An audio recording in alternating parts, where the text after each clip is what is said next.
I will try to keep things as short and sweet as possible. I am 22, female, and husband 27, male. We found out we were pregnant before we got married and decided to postpone the wedding. We did eventually get married after baby was born. We waited until I was around 9 weeks pregnant until we started telling the closest friends and family.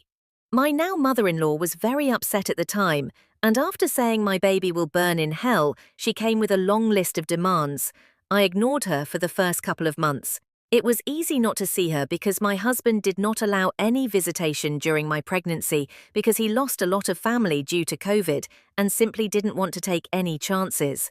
We ended up filming a video of us announcing the gender and just sent it to everyone via texts, WhatsApp, and email. Mother-in-law was furious that she wasn't the one who planned our gender reveal and had a huge meltdown.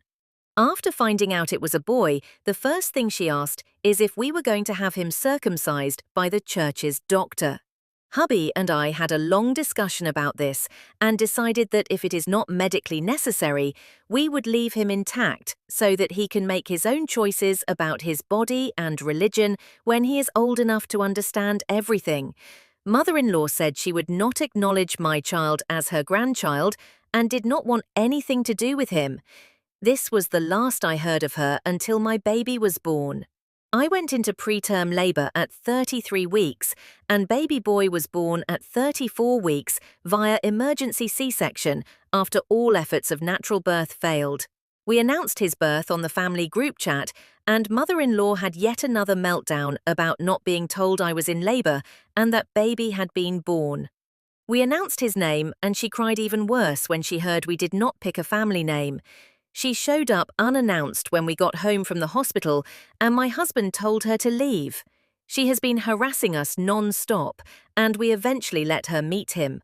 I exclusively breastfeed, and she hates not being able to feed him and having to give him back to me when he's hungry. When she came to visit again, I let her hold him while I was quickly cleaning up the kitchen, and when I got back into the room, there she was, feeding him a bottle of formula that she snuck in without my knowledge.